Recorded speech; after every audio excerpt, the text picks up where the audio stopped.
Bonjour à tous et bienvenue dans cette vidéo sur les atouts de l'électricité dans laquelle je vais présenter comment stocker l'énergie électrique. Avant de présenter donc différentes méthodes permettant le stockage d'énergie électrique, je vais donc présenter la raison de la nécessité de ce stockage. Pour expliquer cela, donc je vais partir des courbes qui représentent ici donc la consommation électrique française. Donc soit ici le premier graphique sur les jours ouvrables, c'est-à-dire du lundi au samedi, ou alors sur le dimanche qui est donc un jour non travaillé. Il y a donc différentes courbes à chaque fois, 3 courbes. La courbe tout en haut correspond donc à la consommation électrique en hiver et la courbe en vert clair à la consommation à la demi-saison, donc c'est-à-dire principalement automne-printemps, et la courbe ici est donc en bleu qui correspond donc à la consommation en été, et la même chose de l'autre côté. On constate donc déjà il y a un transfert général de la courbe vers le haut entre l'été et l'hiver, et on voit que donc dans une journée, donc la consommation électrique n'est pas constante. Il y a donc une augmentation ici à chaque fois de la consommation entre 4h et 8h qui se maintient ensuite, avec également donc un pic de consommation aux alentours de 19h, donc le soir. Donc, ce pic se retrouve à la demi-saison et en hiver et n'est pas constaté en été. Donc, ce qui veut dire que suivant les moments de la journée, la consommation électrique n'est pas la même. Il va donc falloir ajuster la production d'électricité pour pouvoir répondre à la demande sur les pics de consommation et pouvoir stocker de l'énergie dans les moments de creux, donc principalement la nuit et le matin, ici. Donc pour résumer, la consommation électrique n'est pas constante sur une année ni sur une journée.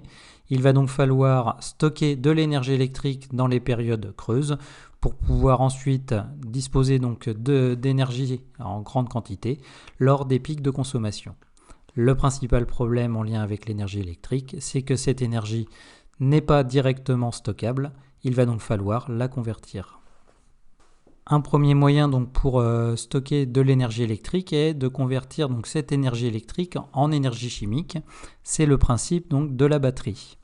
Donc, pour illustrer le principe de la batterie, j'utilise dans un bécher 2 plaques de plomb et ces plaques sont ensuite reliées dans un circuit électrique. Donc je dispose d'un générateur relié à 1 ampère-mètre relié à une des plaques de plomb.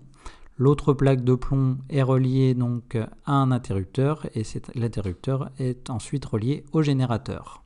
Aux bornes de mes plaques de plomb, je place un voltmètre et je ferme l'interrupteur pour alimenter mon dispositif électrochimique avec une tension ici de 14 volts. J'observe sous l'effet de la tension délivrée par le générateur et du courant également délivré, j'ai une ébullition dans mon bécher, signe qu'il se passe une réaction chimique.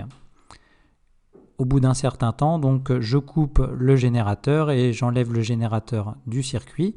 Je vois que j'ai une tension qui est apparue aux bornes de mes 2 plaques de plomb.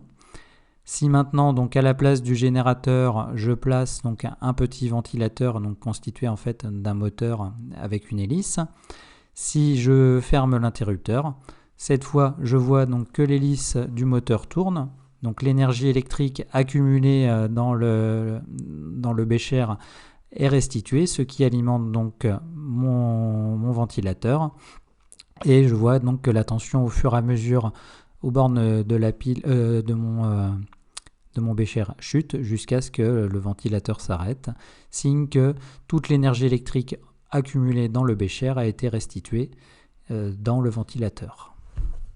Donc une batterie ou accumulateur va permettre de pouvoir stocker de l'énergie chimique. Elle consiste à réaliser des réactions d'oxyde-réduction qui vont former des produits à l'aide d'un générateur.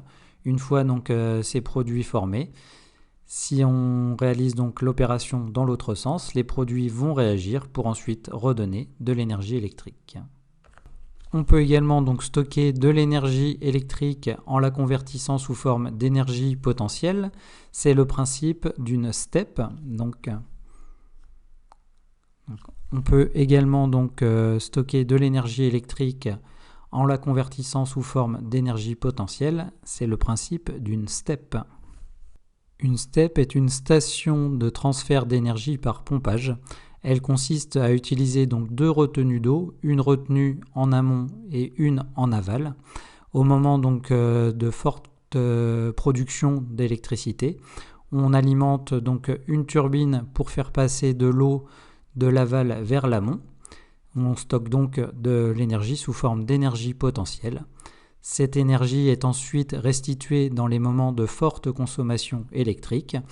Et donc on a l'utilisation classique d'un barrage hydroélectrique, c'est-à-dire que l'eau coule de l'amont vers l'aval, entraîne une turbine et produit donc à l'aide d'un alternateur donc de l'énergie électrique qui est ensuite envoyée sur le réseau électrique. Donc pour résumer, donc une STEP qui est une station de transfert d'énergie par pompage va permettre de stocker de l'énergie potentielle.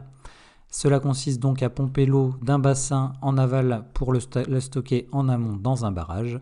Et donc au moment de la consommation, donc l'ouverture du barrage va alimenter une centrale hydroélectrique.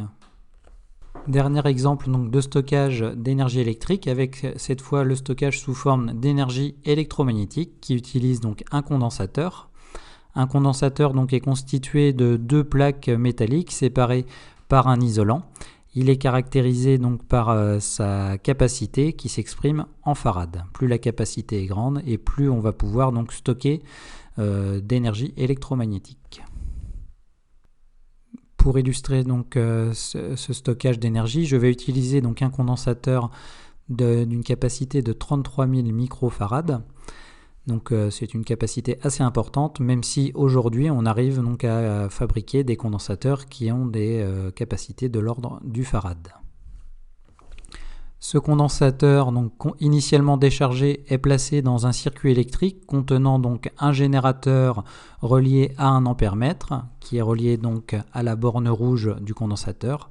La borne bleue du condensateur est ensuite reliée à une résistance qui est elle-même reliée à un interrupteur qui rejoint donc le générateur. Initialement, donc, mon courant est nul, mon circuit est ouvert et la tension aux bornes du condensateur est nulle. Quand je ferme le circuit, donc, je constate que la tension aux bornes du condensateur augmente jusqu'à atteindre pratiquement donc, la tension du générateur. Si j'éteins donc mon générateur et que j'ouvre mon circuit, je constate que la tension aux bornes du condensateur est maintenue. Je peux donc cette fois maintenant à la place de mon condensateur brancher donc un ventilateur. Je ferme le circuit et donc je vois que le ventilateur se met à tourner et que la tension aux bornes du condensateur diminue. Donc il y a eu donc stockage de charge électrique dans le condensateur sous l'effet du générateur. Et donc lorsque j'alimente donc, mon ventilateur avec mon condensateur, les charges donc, font le chemin inverse, donc repartent de la plaque où elles se sont accumulées. Et il y a donc production d'un courant électrique et présence d'une tension.